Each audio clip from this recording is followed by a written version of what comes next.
True. They love the First Lady, it's true. They love her. She's doing a good job. They love that whole family back there. They love that family back there. Great family. Hi, Tiffany. So Melania has it, but she knocked it out pretty good. And I did a great job, you know. I was surrounded by these doctors, 12 doctors. I've told the story. Each one was a specialist. Johns Hopkins, Walter Reed Medical Center is incredible. You know, that's our military center. It's incredible. And I'm surrounded, right? I'm just surrounded by these brilliant doctors. One thing, when you're president, you get a lot of doctors. And each doctor grabbed a different part of my body. And I said, I don't like this at all. But they told me about this one thing, and I said, I really do. I like it. But it was very, you know, a little bit early. What we've done with getting it through the FDA has been incredible. Biden wouldn't have this stuff done for years. Well, he had his chance with the swine flu and totally blew it, right?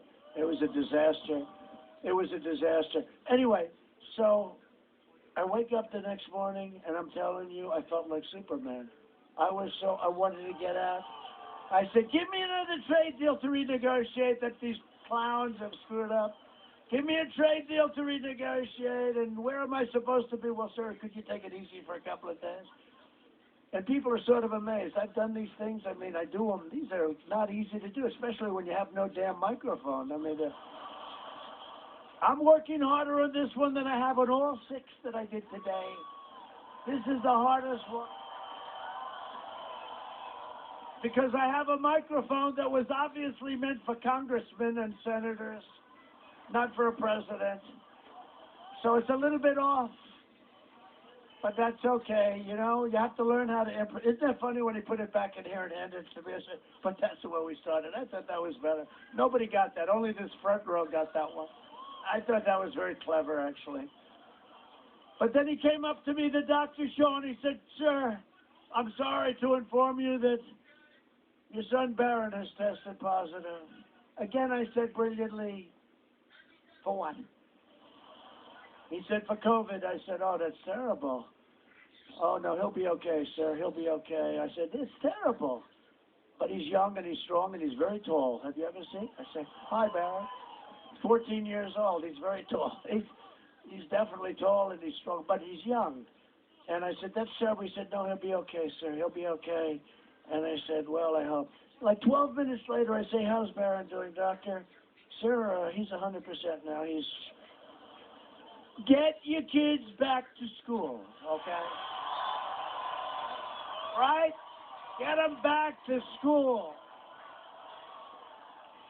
All right, so we're going to mass distribute the vaccine in just a few short weeks. It's going to be coming out very soon, and we will quickly eradicate the virus. Wipe out the China plague once and for all. Get it the hell out of here. We will never forget either. We will not forget. That was not good. You know, we made a great trade deal with China, as you know very well. But, you know, the ink wasn't dry before we got this, and no good. No good. Joe Biden is promising to delay the vaccine and turn America into a prison state, locking you in your home while your far-left anarchists are allowed to roam the streets, burn down your cities, hit people over the head. They're allowed to do that. That's why I always call all of these rallies protests. These are not rallies anymore. Because you're allowed to have a protest. You can't have a rally and you can't go to church. You know, you're not allowed to go to church, but you're allowed to burn down the cities with a protest. So we always call these friendly protests.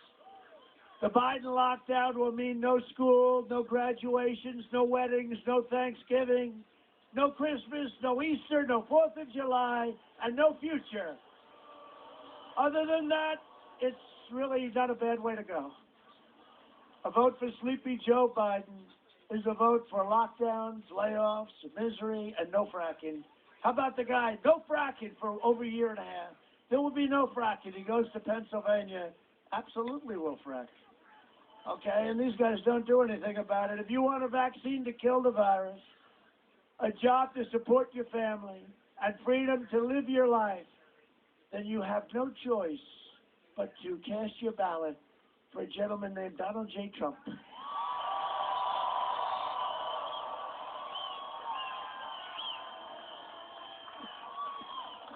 And as I said, and you have to remember this, you know, because during the debate was good. Thank you very much. Thank you very much. Thank you very much.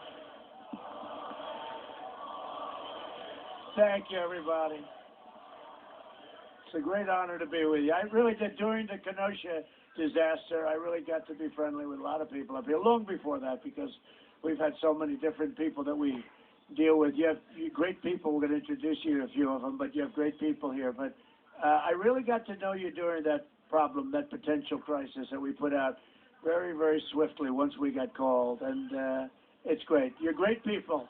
You built the country. You're great people. Joe Biden, and as I said, he ran the H1N1. He called it N1H1. He couldn't get it right.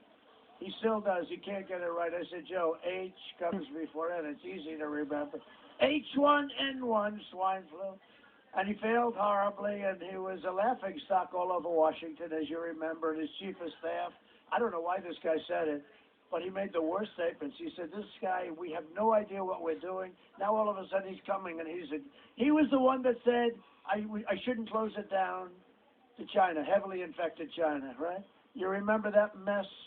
Anyway, now he runs. He said, I should have closed it sooner. It's really disgraceful. Secretary of Defense Robert Gates, a respected man, he said Biden has been wrong on nearly every major foreign policy and national security issue over the past 4 years, right? 4 years. He said he's always wrong, and he has been always wrong. I don't believe he's even running. I can't believe the whole thing. I watched the debates. You had 27 total killers on the stage, and he was there. But you don't have to believe me. Because it's you and because it's Wisconsin, we spent a fortune. And hopefully that'll work better than the microphone. Try it. Put it on. Joe Biden! Joe Biden!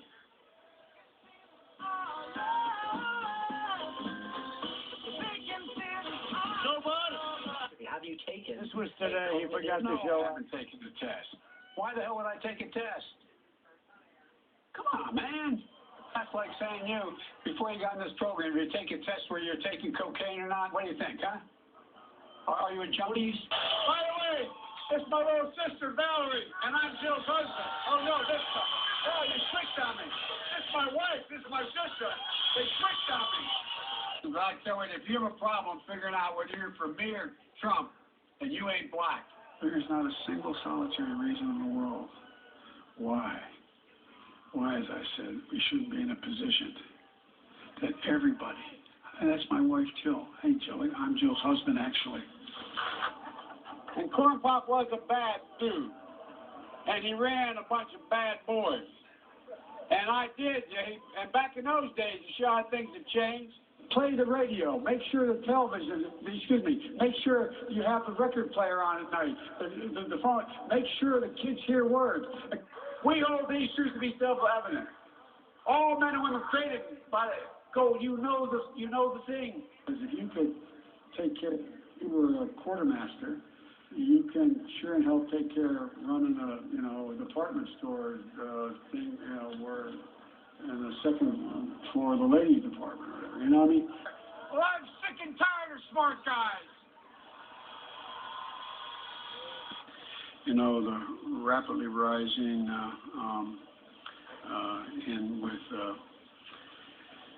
I don't know, you ever been to a caucus? No, you haven't. You're a lying dog-faced pony soldier. Why is that said? Why? You're getting nervous, man. What kind of country we're going to be? 4 more years of Georgia, he's going to find ourselves in a position where if Trump gets elected, we're going to be in a different world. Lie after lie after lie after lie. You know, we have to come together. That's why I'm running.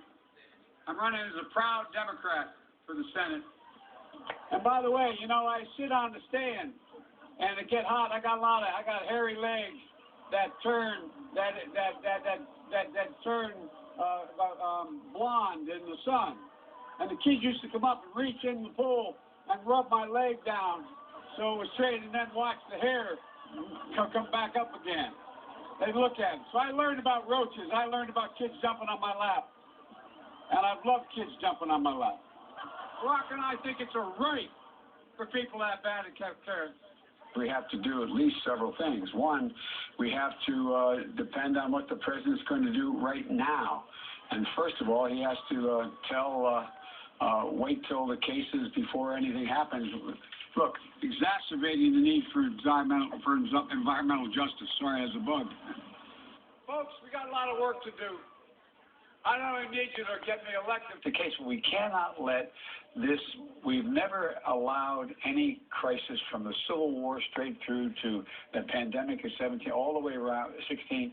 We have never let our democracy take second fiddle. We can both have a democracy and elections and at the same time correct the public health. Everywhere I've been hearing all around the country. You're trying your best, but it never feels like enough. Thanks. And here comes the train that you tried to make sure didn't continue to run. No, that's the commuter. All right.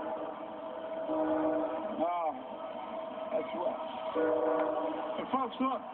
Anyway, I am very willing to let the American public judge my physical and mental my physical as well as my mental fitness. I'll lead an effective strategy to mobilize true international effort to pressure.